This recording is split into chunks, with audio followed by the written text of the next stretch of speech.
Welcome to Adventuring for Knowledge. This is adventure call number 1. Guess what? This is adventure call number 2. And what comes after 2, Manny? Is it 3? Yep, you got it. It's adventure call number 3. Last call. Welcome to our podcast. It's adventure time.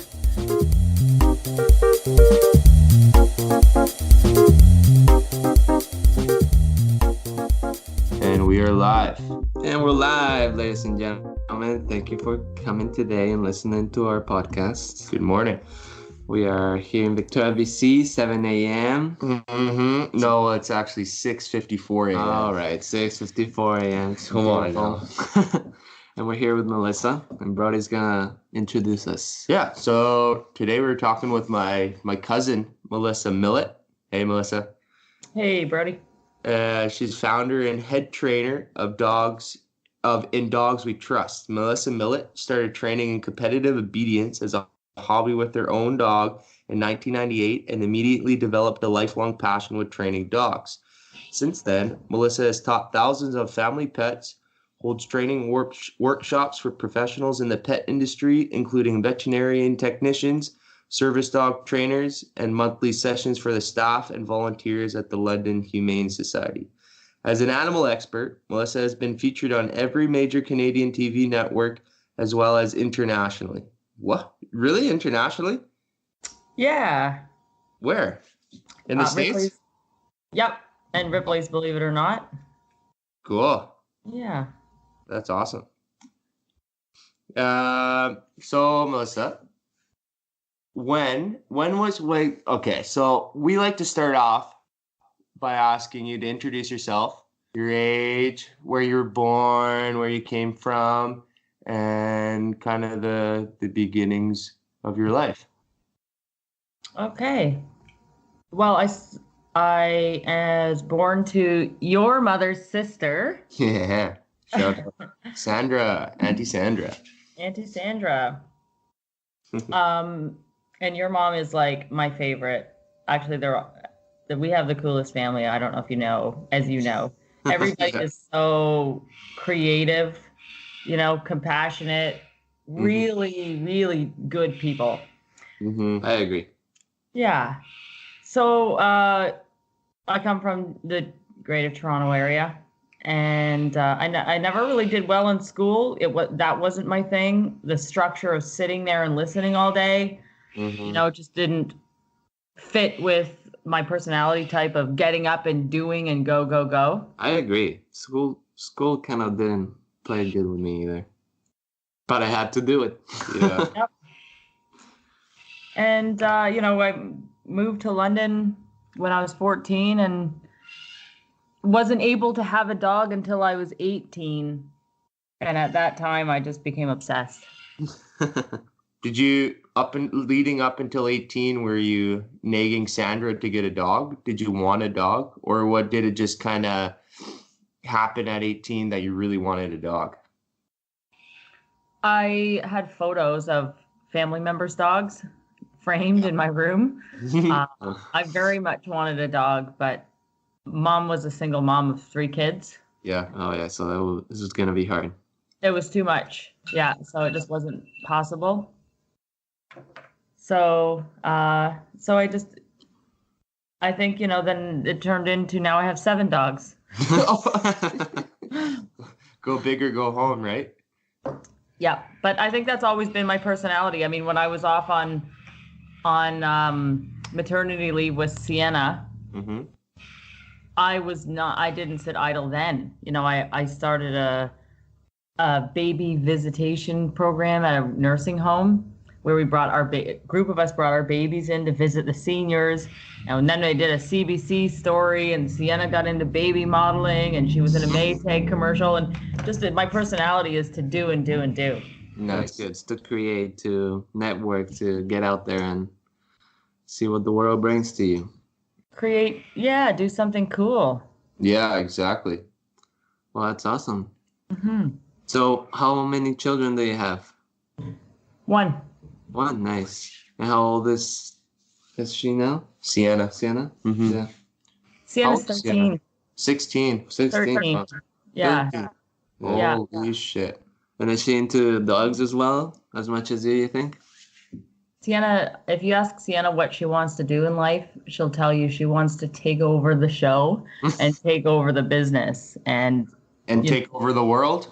Take over and run with it. You know, she's very strong Mhm. and she's just like me. But in her spare time, you know, she's more like our cousin Castle. She's always dancing. Yeah, She loves to dance. that's awesome. Yeah. Well, But I mean, I started the business when I started teaching lessons I started training 20 years ago, but I started teaching lessons when she was still in my stomach. Yeah. And she was born into it, and it's all she's ever known. So it's amazing how much they absorb and how much she knows and catches and sees. I mean, I'm sure she could teach all the classes herself by now. Mm-hmm. That's funny you say that, because when I watch videos of you guys and I watch videos of Sienna, even like 2 years ago, she's so assertive, and even on camera, she was confident and just knew what it looked like and sounded like that she knew what she was doing. She was very convincing. Yeah, when she was 6 years old, she got her own TV show. She's always been that way. I've taken her on all the TV. She's been on Breakfast Television Toronto and CP24 and, you know, Rogers TV and Global News, and she's done it all. Mm-hmm. So by the time she was 6, I made a joke to the station manager, and I said, "You should give Sienna a TV show." Yeah. As a joke, and he went for it. He said, Really? What was the TV "Made a show? pitch." What was the TV show about? It was called Sienna's World. Nice. And we visited kids locations and kids businesses around the city. Oh, kids' Yeah. businesses, specifically businesses that kids started. No, like one is like it would be an art school, you know, Okay. places where kids would frequent. And Okay. Sienna would visit the art school, and it was really neat because she got a behind the scenes look at the business. Mm-hmm. You know, she got to spend the day as this little celebrity guest behind the scenes, having all their attention.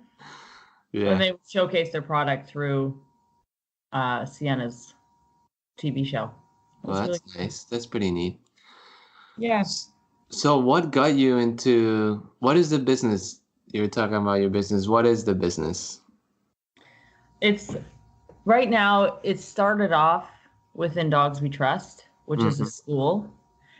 And it carried into the show, which is the Ultimutts, which is a division of In Dogs We Trust. And then from that discovery came movies and television.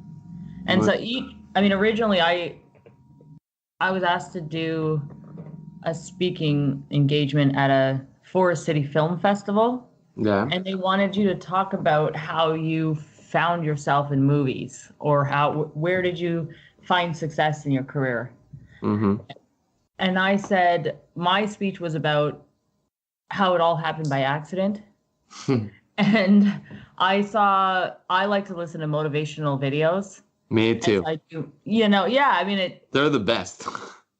if you hear those words in your ears speaking to you, Mhm. this is the dialogue that happens in your brain. You know, whatever you listen to, whoever you surround yourself is so significant. I agree 100%. And I remember listening to Will Smith, and I really enjoyed his motivational videos. And he had one piece where he'd said that it's important to lay each brick as perfectly as a brick can be laid, Yeah. and then you have a wall. Mm. And that wasn't something that I had heard and done, but it was a realization that that's what I had done. And Yeah. that originally I just wanted to have a really well-trained dog, the best dog that I could have. And then I started the school, and I wanted the school to be the best that it could be. So I trained my own dogs to get better at it. Yeah. And from there, I started the Ultimutts because I had trained my dogs. So it was just logically, I had it. Yeah. Let's start the show. And the Ultimutts, you know, happened by accident. My friend said, look, we were doing it for fun. She said, look, why don't you do this as a business? and from that business is where an animal coordinator found me and was able to see my skills that I had created through my dogs. Yeah. And each step was not an accident, but it just led me there from the hard work, right? Yeah. Everything you're doing, you're focused and you're doing it 100%. And naturally, people are going to be attracted to that because your passion is what drives everything. Right. If you're passionate, I've heard from so many people that if you are passionate, it instantly has this attracting aura to see what it's all about, to get engaged. And I feel like that carries over. That's right. Well, that's very interesting that you listen to motivational videos. Every day, yeah. I too listen to motivational videos quite often, and when I tell people, and it's hard to like introduce it to the overall our surroundings because, like, for example, I went to a competition in England and I put motivational videos for my team, and they were so freaked out. They were like, they didn't get it. Yeah, well, he put motivational videos or speeches for his team at like 6 a.m. when they're all asleep. Yeah. Which is a little intense. Do you think that has to do with, like, it's a group of men, and motivational has a lot to do with kind of seeing yourself and exposing your emotions? Yes. Yeah, that is true. Do you think? Yeah. Whereas it takes a strong man to expose those emotions. It takes strength to look into yourself. Right. I think as an entrepreneur, period, or anybody that wants to expand, the scary thing is to look at yourself and what you've done honestly and say, what could I have done better? Yeah. And how is my performance? Do you find yourself reflecting a lot, like consistently? Journal? Yeah. But I mean, some of the motivational videos that I'm listening to right now are ones that I need to listen to about, and it's more back to Will Smith. I like all of them, but I really like Will Smith's perspective. Yeah. But his is having a positive relationship with failure, Mm-hmm. which I do not. How do you respond to failure? I pine over it, and I think about it, and how could I have done? Every single thing that I do is, how could that have been better? Yeah. And it drives me to do better, yet there's not enough balance with appreciation, you know? So I'll accomplish something huge, massive, and I should be celebrating it. Right. But I'm driven to get to the next step. What should I have done, or what could I have done? And there should be balance within that. And but his point is to have a positive relationship with failure, where it's okay to fail. We're all going to fail. It just so happens, though, that in my career, and everybody does, and obvious, I'm successful in my career, so I obviously succeed quite a bit, but everybody fails. And when I fail, it's in front of a crowd. Yeah. It's on TV. Yeah. Because everything I do is in the public eye, so it just becomes as it is for Will Smith, So Right. There's more pressure, and it's all right there for people to see, and that's probably why it has more of a diluting impact on the overall reality of things, right? Even if you had a really good show and everything went well, but then you had a couple fails in the show, and then you'll be thinking about just the failures, right? Is that what you're saying? More so than I should. I mean, I still celebrate success, and I think that a couple points of being successful is being grateful and optimistic. And I definitely have those characters, but I think that I definitely could develop a more positive relationship with failure. But I think you can identify with that being on a sports team. Totally. That's also something that's in the public, and your team, letting your team down, I can imagine. Yeah. No, I that's exactly right, Melissa. I learned how to fail through sports. I learned how to do a lot of core things in life and learn core values through sports, for sure. Yeah. And through experience as well. That's the main one for me, yeah. and just life experience. So, in your opinion, how do you define success? That's an interesting question. If we're going deeper, I would say that is a question that I'm asking myself. Overall, I mean, my success is to make a good living. Doesn't have to be rich. Make a good living, and do what you love, and see how far you can take your talent. I personally am reaching into the higher levels with the Pet Cemetery or the Super Bowl commercials. But what really gives me the most happiness is the moderate levels of success. Yeah. The Ultimutts is something that brings me the most happiness. And there is no secret with my business partner or anybody in the industry. But the Ultimutts brings me the most success because I'm a creative artist. Yeah. I think of myself as my dogs, as my palette, and I can put together a show and create something and be in control of the creative vision. It's fun to create something, yeah. Absolutely, yeah. I mean, whereas in a movie, for example, you're part of a larger creative vision, but you're sort of creating something for somebody else's vision. Yeah. So, which is, I haven't gone down that path far enough to actually look at an animal and fully understand how to create that character to come to life, which I think is a great and different path to go artistically. But for me, it's teaching a dog to do a handstand or jump rope is my personal vision of success, yet everybody congratulates me for the movie and TV industry. I see what you mean. They're looking at the bigger wins. Right. So it's funny, my personal idea of success is the show, yet to other people, that's sort of being a carny or a circus performer. Whereas, while I enjoy the movie industry, it's not my vision of success as much. I'm still enjoying it and I still want to do it, but that's where the congratulations come. So isn't that quite interesting? It is very interesting. It is interesting. I think that's really good that you approach things and that's how you see your success and you're able to find that feeling of success through the little wins, right? And it's more within your show and finding that feeling of success with your dogs and your dog's achievements and not just your overall achievement as a company. Yeah, I mean, I still enjoy making characters come to life, but of course, in many businesses, there are different pieces, right? And pieces that you will be your favorite a little bit more. Yeah, and I feel like when you create your own content, it's your point of view and your creative side, whereas you go into a larger industry, larger business like the movies, you're just kind of playing a part. It's not your own creative side.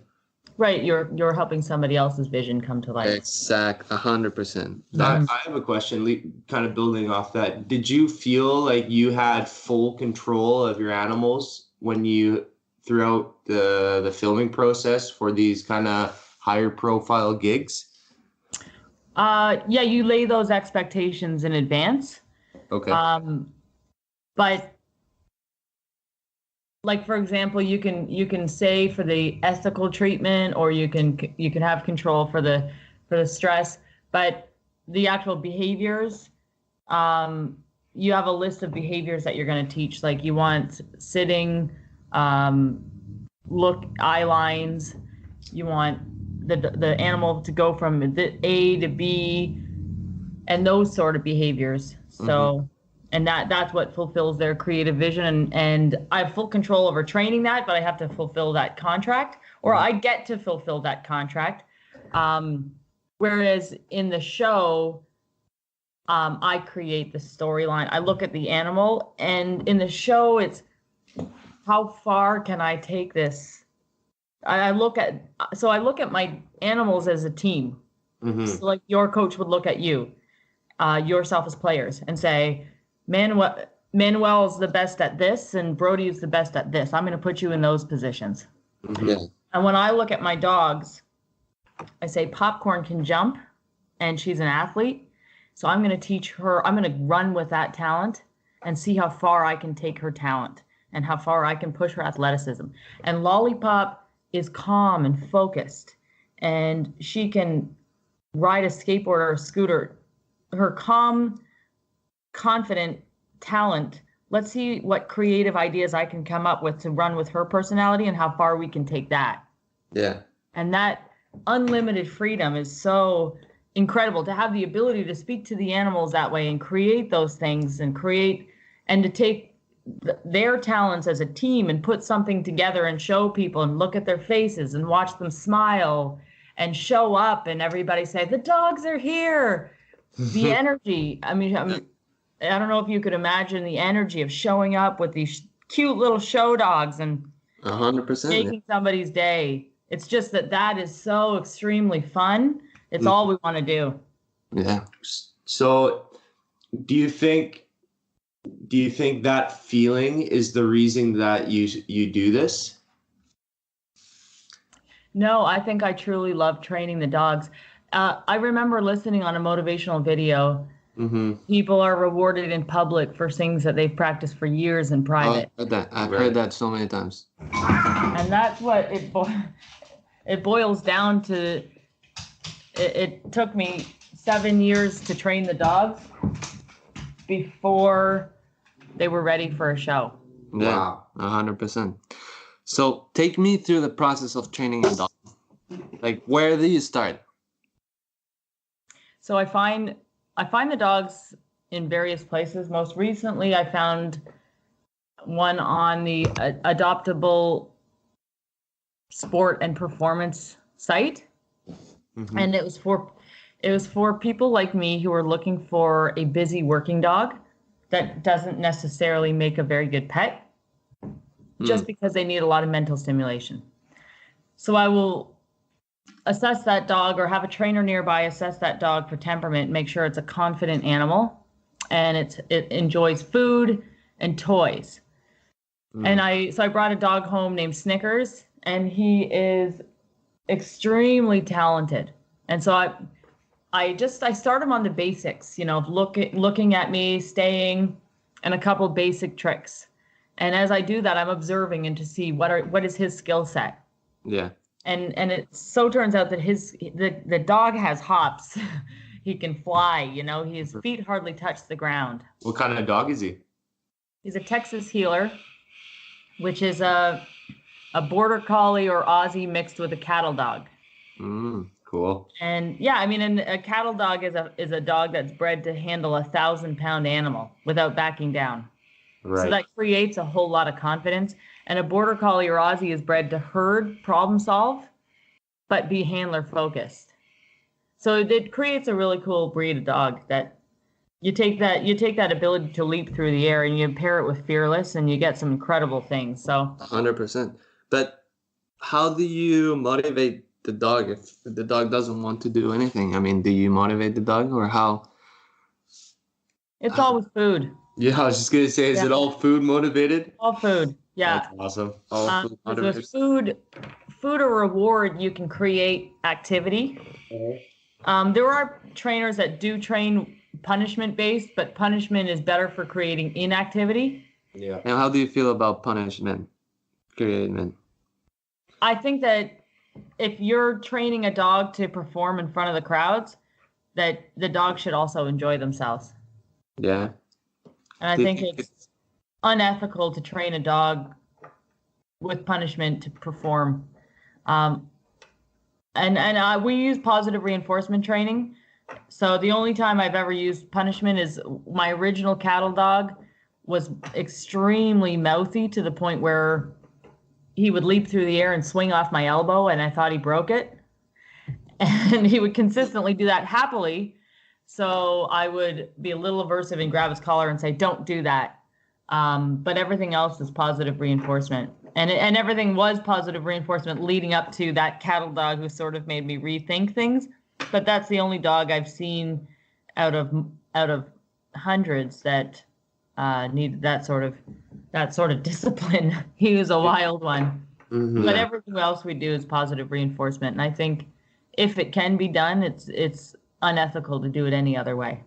I've seen when people train dogs, they use a clicker in combination with reward. Do you use that technique? And what is that? What is that technique? Yeah, I do use a clicker. I clicker train the cats, and clicker training is not just the tool, it's a theory.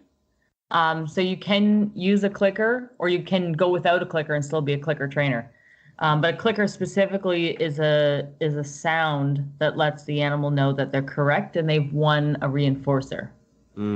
So the sound can be a clicker, a verbal marker, like in verbal markers we say yes.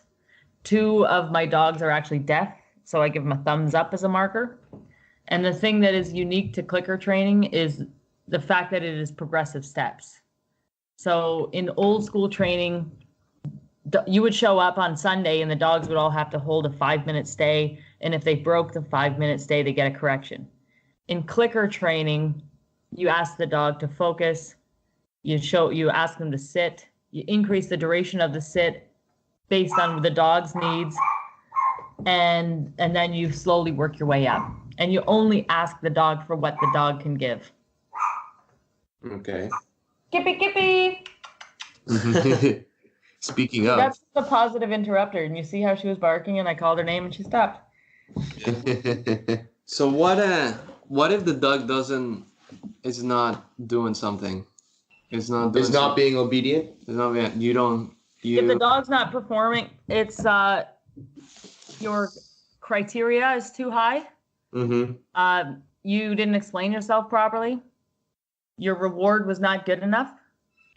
Or you're asking the dog to do something that they're not wired to do. Yeah. So and that's, in obedience, every dog has to do the same thing, right? And you can have varying levels. I got 2 puppies at the same time. At 10 months old, one of those puppies could hold a 10-minute or 20-minute stay. The other puppy at 10 months old, less than a minute. So I crate trained the puppy that couldn't hold stay so that I could manage that dog.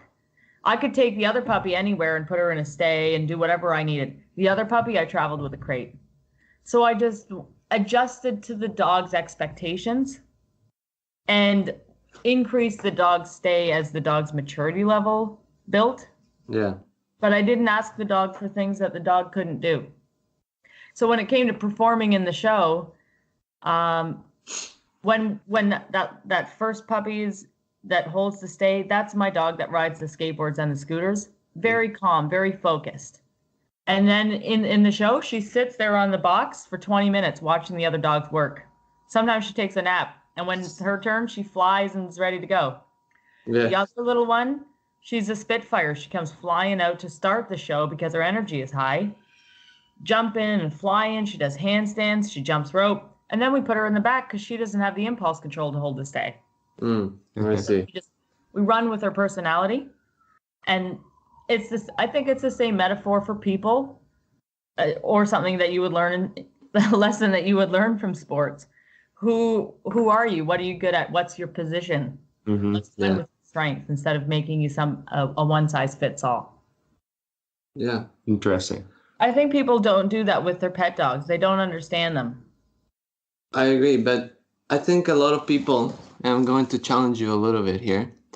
I think a lot of people, and I've talked to a lot of people, that they find training overall unethical of any animal, based on the fact that the animal, you are making a reward system, and if the dog doesn't perform, you don't give it a reward. So what do the dogs or cats' feelings go through when they don't get a reward? Do they become stressed? Do they become mad? So I think a lot of people, and I want to hear your point of view on the unethical point of view that people have on training overall. I think that's a good point, and I'm glad you brought that up. because some people do feel that asking an animal to perform could be unethical. And I think that comes from a pretty big lack of understanding. I think an unethical thing is to have a dog sit on a couch doing nothing as a decoration. You know, some people is you get a house, you get a car, you get a dog. Yeah. Dogs were bred for 12,000 years to have a job. Every breed was originally born to have a job. So if we look at the dogs in my house, we look at the little Spitfire. She is born for killing rats. So, and that's just the personality that comes with that. She's supposed to kill rats all day back when there was a rat infestation issues in England. They also used to count the rats for sport. Yeah. My lab was bred for bringing back ducks for hunting. And my cattle dogs were bred for obviously driving cattle through the Australian outback. Mm-hmm. So when you take a dog like a rat terrier or a cattle dog and you lock them up in your home and you don't give them anything to do, that becomes significantly more abusive than giving them a job and a purpose. I see your point of view with regards to domesticating animals to the point that they don't do what they were doing 1,000 years They're not doing ago. what they were bred to do. Yeah. And what, in your opinion, what were we humans bred to do? Like, what is, like, you know what I mean? Yes. What I do you think humans are much like my dogs. And I just to Food, jump back food on, motivated? I don't think that, just to jump back on, I don't think that pets are to have a pet is abusive. I think that people do the best that they can, but I think that it's important for everybody to find ways to provide mental stimulation for their dog, right? Mm-hmm. Hiking, agility, tricks. Yeah. There's barn hunt. There's a million things that people can do at home. And when they do, I think that would decrease behavioral issues significantly. I think most behavioral issues stem from lack of mental stimulation and lack of getting out and seeing the world. Which comes from their handler. If you were to put a dog or a cat in an open field, I mean, what do you think they would do without any external stimulation from humans or anything like that? Like if dogs were to be set free? Yeah. Interesting, because you know, in popular belief, dogs are pack animals. Yeah. And it's funny, if you Google whatever happened to the term alpha wolf, you'll find that there is no such thing as an alpha wolf, according to the scientist who created the term alpha wolf. Interesting. So they put a bunch of juvenile wolves into an enclosure and they started fighting. And they said, oh, they're fighting for dominance. And then the same scientist, and that became really popular science. And then the scientist, David Meck, restudied them in their natural environment and said that wolves don't form packs and pick hierarchy. They have breeding pairs who create offspring, who then leave and find their own turf, their own territory. So there was no vying for dominance within the pack. Now, when you study dogs in their natural environment, there's some scientists named Raymond and Lorna Coppinger, and they said that 12,000 years ago, humans created dumps, and dogs started feeding off these dumps. Wolves started feeding off these dumps. So the wolves with the least flight distance started hanging out. The wolves that didn't run the farthest, that stayed the closest to people, the least timid, and they started hanging out at the dumps. They domesticated themselves into dogs, and then we took them in from there and started having them work for food or work for their relationship because they became reliant on us for their food. I see what you mean. So they say that dogs domesticated themselves as opportunistic scavengers that still retain their highly social characteristics, so that dogs are no longer pack animals. And if we set them free, they would probably hang out and scavenge from us. And if there was nothing to scavenge, then they may form packs, because the only animals that form packs are animals that hunt large game. If you're not hunting large game, there's no value in forming a pack to scavenge. So that's very good knowledge that you gave us. I didn't know that. I didn't know And that that's a good point of view with regards to dogs self-domesticating themselves, and then us humans taking advantage of that and giving them jobs, you know? absolutely, because then it becomes such a beautiful relationship. I mean, they bring us so much. And I do agree that dogs, you need to give the dogs and pets the opportunity to be stimulated and not be stuck in an apartment or in a house not doing anything. Give them the freedom to move and do whatever they want, but at the same time have the interaction with humans. You know, I think it's also really interesting how popular science carries that dogs are pack animals. They have a dominance hierarchy. And the scientists or the experts like myself that say, no, dogs are not pack animals, they're opportunistic scavengers, and try to explain that. If you were to put that on the internet, everybody would call us crazy. And there's Alexandra Horowitz is a scientist at Columbia University. I think she's maybe a teacher at Columbia University, but I'd have to check that fact. And there was an article that came out with her discussing dominance and how dominance is irrelevant in family pet training and family dogs. Yeah. And it was everybody calling her crazy. So it's interesting how when people get a hold of popular science and everybody, quote unquote, knows that dogs are dominant pack animals, but the experts are saying, no, they're not, then those so-called experts get called crazy. But so how popular science can be, just popular opinion can be so different from what experts actually think, right? Yeah. That's interesting. It's the power of the internet. The power of the internet. Yeah, unfortunately. So I got a question for you, Mellissa. So what do you wish you had known when you first started out your journey in dog training? What do I wish I had known? I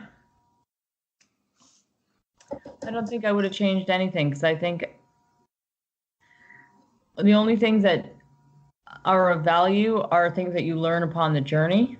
And I think when you start out new, it's different situational. I mean, sometimes people come to me and they ask me, how can I be a dog trainer? And my question to them is, let me see your trained dog. And they don't have one. So they're kind of trying to go from step 0 to step 7. Yeah, they don't even have a dog. Yeah. Get the dog, train the dog, make sure you like it, make sure you're good at it, make sure you take classes and you know what classes are like, and then look into teaching. But sometimes people say, I want to be a dog trainer, and they ask me about being a dog trainer, and the only dog trainers that I choose are dog trainers who are already in my classes with their dogs. I can see that they like it, I can see that they have skills, and I approach them. So that would be, but something, but I think I knew that step. I just didn't know the thing, you know, the learning things. But I'll tell you, when I was earlier in my career, obviously I didn't have a lot of money. I mean, it takes a long time to make money when you're self-employed, and you really have to trudge away at it for years because you love it, and the money will come later. But as I was doing that, obviously I would take a taxi with my laundry to the laundromat because I couldn't afford a car and I couldn't afford laundry facilities or a house big enough to hold laundry facilities. And Sienna, I'd bring Sienna's toys and she'd play independently. And those ladies that looked over, they said, every time I look at you, you're reading a new book, a different book on dog training. That's awesome. I read every single book I could. And the more I learned about dog training, the more I realized how much I didn't know.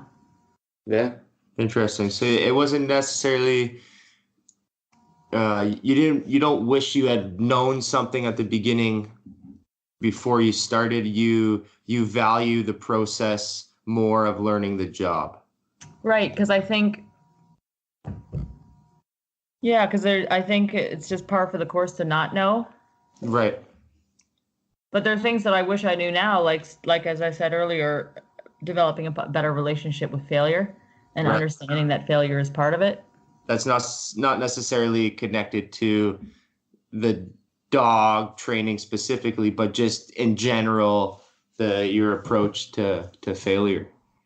Yeah, I'd say that'd be something I still would, but not that I'm, but No, that'd be something that I'd still like to work on. I right. think things that I wish I'd known then. I made many mistakes, I think, along the way, but I think they were all part of the process. Yeah. Is that a good relationship with failure? Maybe that is. I'm Yeah, guessing. somewhat in the That's in the area. you're Yeah. working on it. So, I think everybody has an issue with failure. 100%. Yeah. Failure is tricky. It's hard, and to learn from failure takes a lot of reflective work. Yeah, A lot of That's reflective. right, all the time. Yeah. right. Because you're gonna get an emotion from failure no matter what, and it's just how good. Yeah. It's your approach to failure is what matters. You know what? The approach that I take from failure and from successes either is I try to let go of all my successes as well as all of my failures.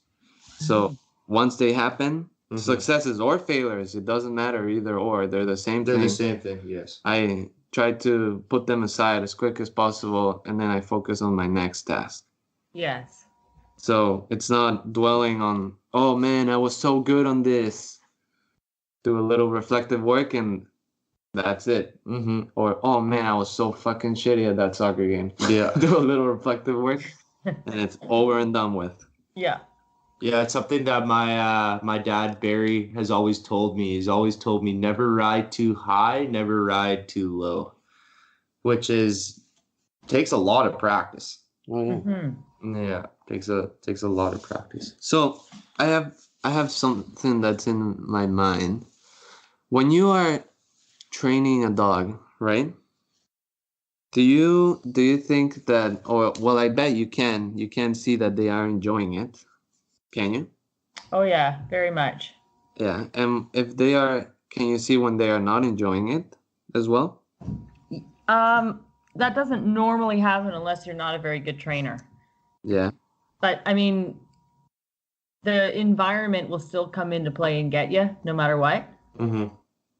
So all of the dogs that I have, they all love to work. But this weekend, yesterday we were working at an event and there was other dogs there. Yeah. And one of my dogs gets really overstimulated and just wants to play with the other dogs. Mm. So in that case, he's not enjoying the work because he prefers something else, or they get stressed by something else. And in that case, they sit out that event. Mm. And I have to work their way up during the pre-show. Yeah. But if you're a good trainer, then things that you need to do to make the work fun is make sure that you have an 80% success rate and your animal is always correct. Okay, I If you see. set your animal up to be wrong or fail, it's Mhm. really not fun. Yeah. And with that 80% success rate comes the clarity. They need to understand what you're saying to them. If you're speaking Spanish to me and I don't speak it, then I'm gonna feel frustrated speaking with you. Mm.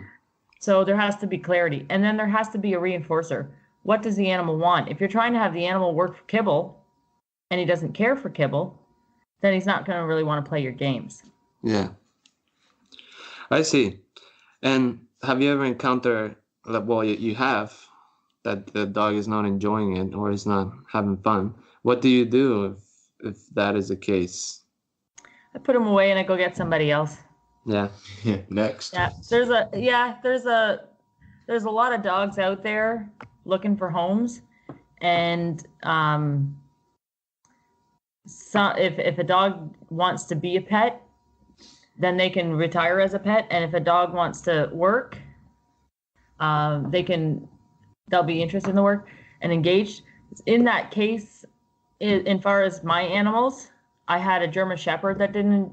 So I have 7 dogs now, and I have 2 others that were in the show. And one of them was a German Shepherd, and he liked the work at home, but he didn't like the work on the road. He didn't enjoy going to new environments. Yeah. So we had one of two choices. I consistently leave him behind, pack up everybody else, and leave. Yeah. And he has a life of constant movement. Or I just give him to that person, which I did. So he has a happy life as a pet dog. Okay. I had another dog that enjoyed the work, but she liked to fight one of my other dogs. Oh, I see. So it And wasn't she part of the team. Scrappy little girl. So she's living with that same first dog. Same home. Same home, yeah. She's That's lucky she okay. just gets these nicely super trained dogs.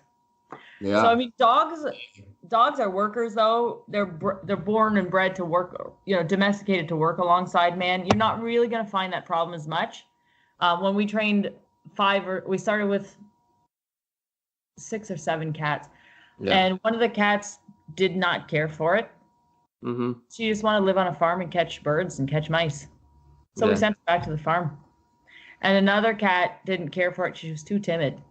Yeah. And we'd rescued her. So we saved her, fostered her, and found her a pet home after.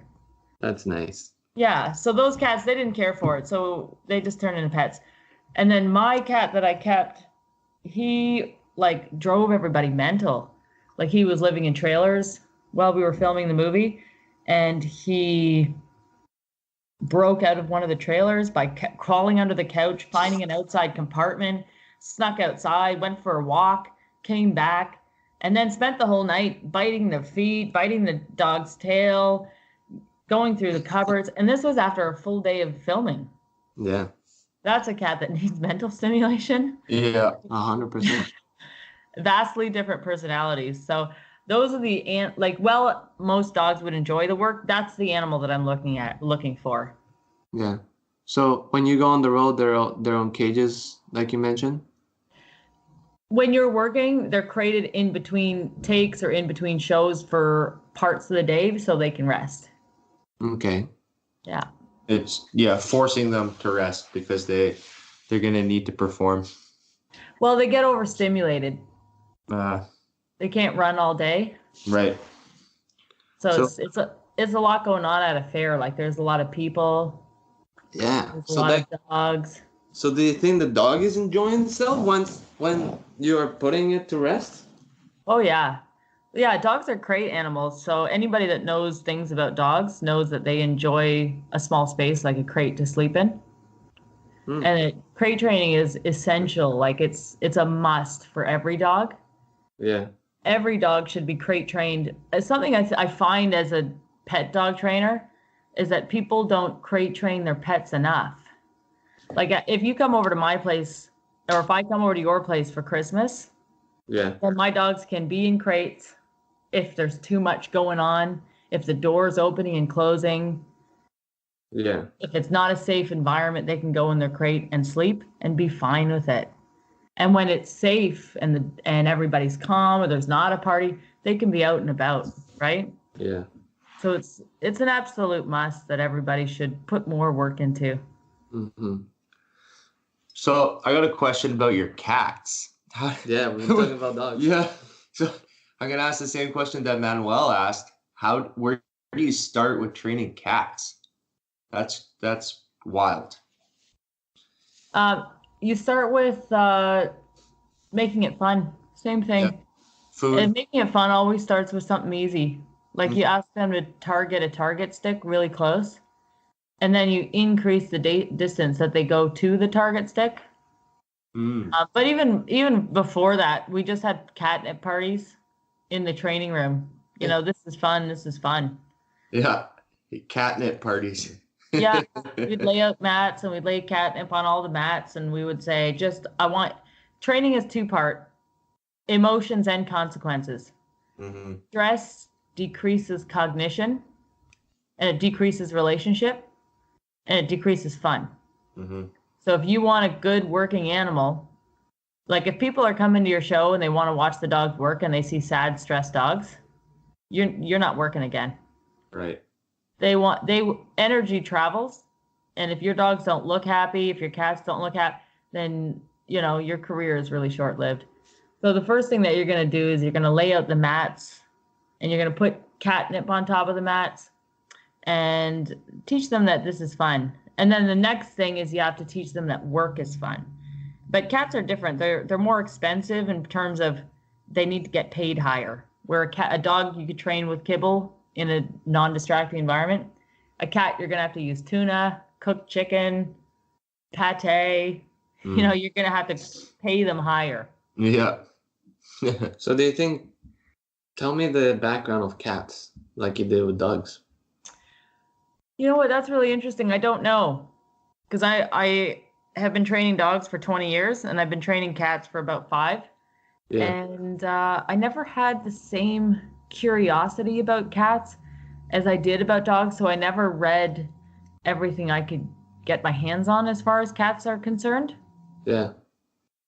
So, but I do know they're very independent. Yeah. And very hard to train. So do you think they shouldn't be trained if they are not, if their past was different than dogs, not domesticated?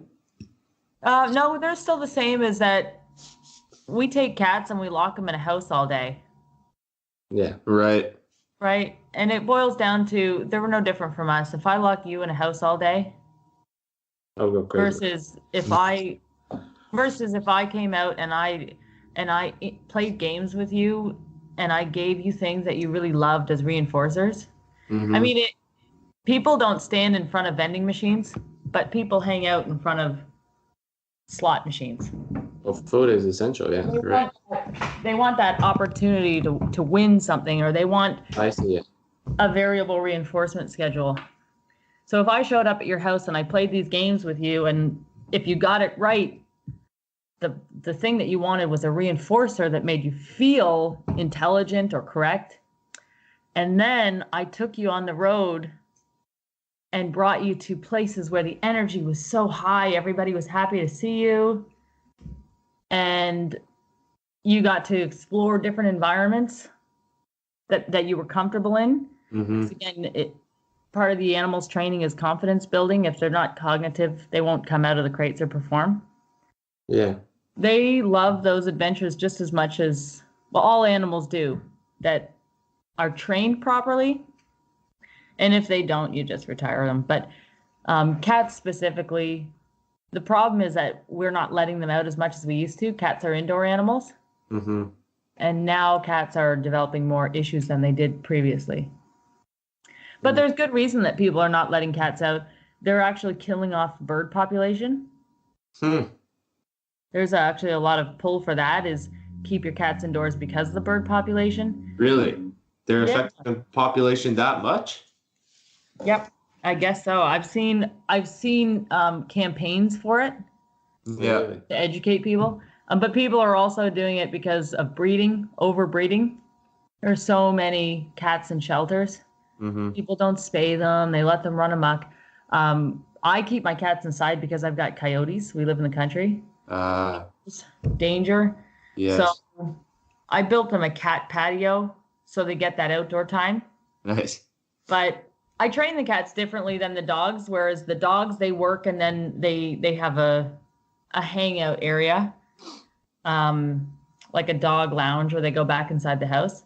But while I'm training the dogs, I allow the cats to run around and try to steal a turn. So it's sort of like a mind game that you play where the cats they're treated like a higher level where they're allowed to run amok. They don't have to wait in another room. And if you're training the cat to ride the scooter, you turn around, the cat's going to be sitting on the scooter trying to steal a turn. And I reinforce the cat for stealing the turn so that it builds the cat's drive to want to work. Okay, I see. Mm-hmm. So psychologically, cats are very different than dogs. They're very different than dogs. Yeah, that's very interesting. Yeah, and my cat Sashimi is a Bengal cat, and she, whereas she doesn't get crated a lot because she doesn't appreciate it, so she gets tied up in the ring and gets to wander around, do whatever she wants, while the dogs are inside, contained, and yeah, she just gets like a different kind of treatment. She's a diva. That is funny. Mm-hmm. I have another question. Sure. And it's another challenging question. Bring it on. There we go. That's the attitude. So your love for animals is incredible, isn't it? Very much so. Obsession. Obsession, you would say. What do you feel about eating animals? That's a very good question, because some of the girls that work for me are vegan, Yeah. vegetarian, and I'm not, but I wish I was. You know, I think that's it's sad to think about what they have to go through. Yeah. But personally, I have celiac disease, so I'm allergic to everything under the sun, as it is. Yeah. I'm not sure what there would be only salads left for me if I didn't eat meat. Well, there's a lot. True. Well, you would just have to put your time into it. That's true. Yeah. But I think it'd be nice to be a vegetarian. Yeah. And I respect those who are. So do you agree that it is not ethical to eat animals? I think it's not ethical to the way that animals are treated. Yeah, I mean, there's a lady named Temple Grandin, an autistic lady, and she wrote books about going to the meat packing plants or the meat plants to make it as stress-free for cattle as possible. Yeah. She wrote a book called Animals in Translation, and she feels that her autism gives her an understanding of how the animals think. And I like to think about that positively, but, you know, I'm sure that those animals want to live 100%. just as much as my dogs do. Yeah, exactly. That is why I asked. And yeah, we'll see. Well, hopefully you become, well, not become, but like you find alternatives. Yeah. Brody, you got anything? Yeah, I do actually. Because I know, Mellissa, do you have a show today, Mellissa? I had a show yesterday. Nice. How did that go? It was great. We were on the native reserve. Cool. Beautiful, beautiful place. Which one? It was called Birch Pine Park in Ipperwash. Cool. A very wonderful family-oriented family that owns it. Very peaceful, beautiful, peaceful gardens. And what that looks like is we roll in a 32-foot RV towing a 16-foot trailer. Yeah. Including the tongue, it's 52 feet long. Yeah. It's the all party has arrived. Yeah, it's branded, covered in giant photos of dogs. It's red. You know, we drive down the street waving at everybody.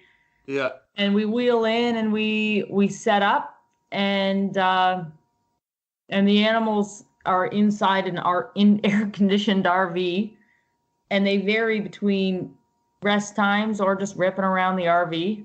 Yeah. And we have 3 30-minute shows, and in between those shows, we put them on leashes and we walk them to the lake and let them dip their feet in, and they visit with the kids, and you know, they just have a great time. And then when we were done, we pulled up to leave, and they said, "Oh, there's a band here. It's a Bruce Springsteen cover band." I don't know if you saw, he's got a great Broadway show on Netflix that I watched. So I said, "Yeah, you know, I'm revisiting Bruce Springsteen." Yeah. So we put the RV at the front, and the dogs all just sat up in the window with the kids waving at them, and we brought them out one at a time, let everybody take photos with the cat. It's just a great energy, you know, family-oriented, kids running around, everybody happy. You couldn't ask for a better way to live your life. To be honest, there's a lot of energy in this. Yeah, I mean, for ourselves and the dogs, you know, because they get so much, like, they know that they're little stars, right? They know everybody's looking at them and loving on them. They love it. Well, some of them don't love the crowd, so they hang back, and the ones that do love the crowd, they get right in there. They're all over it. Yeah. They're like Brody. Yeah. They're like Brody? Yeah. Brody after game. Hello, everybody. Yeah, exactly. That is funny. So, kind of going towards the concluding side of things, we like to ask, I got a couple more questions, but we also like you to ask us a couple questions at the end. So have that brewing. The question for you is, what excites you at the moment? And has it changed throughout your journey with this career? You know, what excites me the most is the animals and training them. And that's what's really important. Sorry, cats are ripping around. You know, what excites me is the training of the animals. And I think that's the biggest thing for somebody in their career is that I wouldn't choose something that you think is going to be easy or you think is going to make you money, although not everybody gets to know what they love. But I knew that I loved training dogs, and it took me 10 years of working, or 8 years before I started making money at it, right? Yeah. And during that time, it was the passion that kept me alive, and nothing has changed. I still love training animals. At the end of an 8-hour day or 9-hour day of training animals, other people's animals, I'll turn around and I'll train my own. So it still excites me. And on top of that, sharing those animals with people excites me. The energy, the whole thing. It's just got lucky enough to create and live the dream. And from nothing but hard work. It didn't come easy. So snowballing on that, if you were to spread a message around the world, and this could be a deep message or a hardworking message or anything like that, what would you or message about animals, any misconceptions about things, what message would you share, or messages? Well, it's for me, it's always been on the table to do motivational speaking. Yeah. Because I mean, one of the things that we didn't touch on earlier was that I was out of my house when I was 15 years old. And I did live on the streets, and I pulled myself up and I created a successful life. And right before I was reaching my success a few years ago, we were hit on the highway and knocked off the highway with all my equipment. My daughter, all of my dogs were released onto the highway. 3 of them ran away. 1 of them died. And we still picked it up and we kept going. And I've always thought about making motivational videos so that people without excuses move forward and create the lives that they want to. Yeah. And I think, you know, universally for people to understand that so much of it boils down to working hard, making good decisions. The first way to live the life of your dreams is to stop living the life you don't want, and then the answers will come on what you should do. Yeah. And have integrity. Always make the right decisions even when nobody's looking. Yes. Karma matters. And, you know, I think it's all about laying each brick as perfectly as a brick could be laid.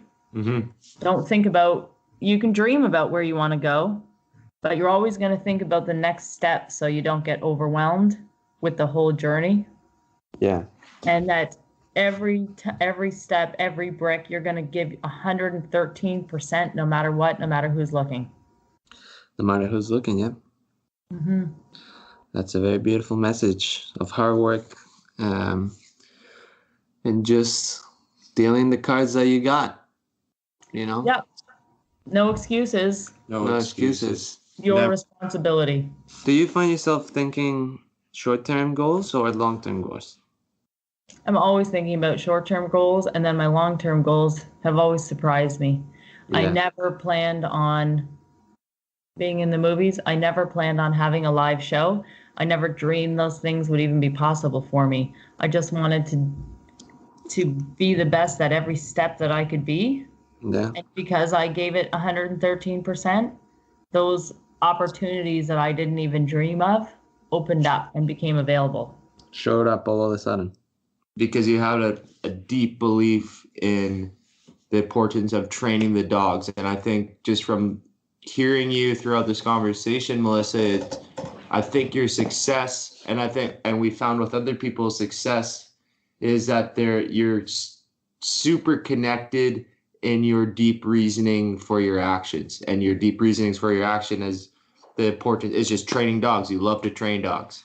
You love to train animals. And it has always been, you love to train animals, you love to train dogs, and success has just come from that. Your love and passion and hard work for training animals, and you haven't gotten away from that and just stuck to that core value, and success has Naturally evolved. exactly naturally evolved. Yeah, it was never about the money. It was always about the job. Never about the money, baby. Yeah. Do you have any questions for us? Yeah, what is the overall message that you want to share? I mean, what's your long-term goal for your interviews and podcasts? For our podcast? Yeah. Okay, so when Manuel approached me with this idea of starting a podcast, we wanted to create something where something positive that we can do together. And Manuel, he said, I want to create a guide for my kids and my community, and I want to talk to people that attain a lot of powerful and valuable knowledge and learn from them and pick stuff from successful people and try to absorb everything that we can in order to make ourselves better, more rounded people, more grounded, connected to earth, connected to our community, and just overall better people. And we get to do it with each other. And we're best buds, right? And we get to do it with our best friends, right? And we don't really have, like, it's like it's not about the money. It's not about the followers or the listeners. It's just more about doing it because we strongly believe in it and we enjoy doing it, and whatever happens from it will happen, right? Right. And like, I want to make a reference to one of the things that you said, that what you enjoy the most is doing your shows instead of doing movies and stuff like that. And I can relate to that because I have an office job and I'm told what to do, and I analyze it and I perform my job in a very structural way. And my creative side is very dimmed down. So this podcast is really exploring my creative side, and I love it. It's something very beautiful. I'm sure you can relate. I think the arts are good for all of us, right? I agree. The arts, go for it. I think putting that positive chi, out there, 100%. brings you more than you would know. Yeah, I agree. Because people want that energy. Yeah. And what I also believe is that there is so much knowledge and so many different skills in this world. And when I went through engineering school, I was kind of just tailored. My mind was tailored for one thing and one thing only, which is engineering. And to be honest, I graduated and I'm like, holy fuck, I don't know anything about nothing. I'm so uncultural. I have no knowledge about anything except engineering, and I didn't want that for the rest of my life. So we've learned so much from so many people, and it's so beautiful. And I'm writing a reflective piece right now about it, and it's crazy how much from just 2 months we've learned so much that we would have never imagined. Well, it gives you an opportunity to be around the thinkers who are doing. Exactly. Yeah. Yes. Which is the same as listening to motivational videos. 100%. Yeah. What is the mindset of success? What is the mindset of positivity? Yeah. And that's going to take you or any of your listeners farther, because those messages become embedded in your brain if you're listening to them. Yeah. Exactly. Repetition. 100%. You got anything else, Brody? Or you, Mellissa? Yeah. Do you want to touch on something that you forgot, maybe? Well, I do have a really interesting story along the journey. Yeah. Let's hear it. So as I was starting my Ultimutts show, originally it was my school in Dogs We Trust, and we were doing the Ultimutts for fun. And I said, I'm a single mom, Yeah. self-employed. I don't have the time to do this for fun anymore. I'm going to have to stop, or it's going to have to turn into a career. I had included all my advanced clients in it, which wasn't enough money for everybody. And one of my friends and supporters and clients said, you should do this on your own. Your dogs can do the whole show on your own. Make it a business. Yeah. And I thought, that's crazy. Who could do that for a business? That sounds too much fun. So I decided to put all my money into it and create a business. And that's a big undertaking. Being that I was already a single mom running a business, I started giving everything I had, and it was so much work. I would drop Sienna off at school, and I would cry on my way home because I was exhausted. And I said to my friend, I don't know if I've got it in me to push this hard. Am I crazy? Is it not enough that I have this school? And that's when I started listening to motivational videos, because I needed to push myself farther to create this dream that I didn't think was possible. And as I was listening to the videos, to get that last piece of myself going, I was almost there. I heard Will Smith talking about this book called The Alchemist. And everybody should read this book. I've read a couple of pages from it. I remember that book in the back of my head, but yet I went to chapters for no reason other than to just stop in, and the book was at the front of the store. And I thought, that's a sign. It's 100%. I picked it up, and the book was about following the signs to follow through on your journey, even though it's hard. So you bought that book? Right at that moment, as I was struggling, I happened to hear it, and I happened to come across the book as a sign, the book about signs. Still have that book. And one day, while I'm working in the movie industry, one day I'm going to come full circle, and I'm going to work with Will Smith, and I'm going to show him the book, tell him, and have him sign it. And that is the craziness, is that is in the realm of possibility for me right now in what I do. Which is unbelievable, and you very much deserve that, Mellissa. Yeah. Thank you. It is unbelievable. It's unbelievable. It's crazy. And it's beautiful that you've come full circle with it. And I congratulate you. And it takes a lot of work. And I truly do believe that if anyone out there needs a little push about anything, about any struggles, or if you just want to experience something new, I encourage you to listen to motivational videos and hear them and really focus on what they are saying and just repeat them. Because they are like a key that unlocks your potential, in my opinion. It's the opportunity to listen to the thoughts and values of those who are successful. Yeah. And I gotta be honest, at the beginning of this episode, I like talking to people. I like experiencing new things, even if I had no idea what dog training is, or cat training, or what it followed, or what a journey of a person like you, what is the motivation behind it. And after this episode, I learned a lot, and I had some views that you reconfirmed, or that you put different views in my head. So thank you so much. You're welcome. And thank you for the knowledge. And it was awesome for me, because we don't get to see each other, right?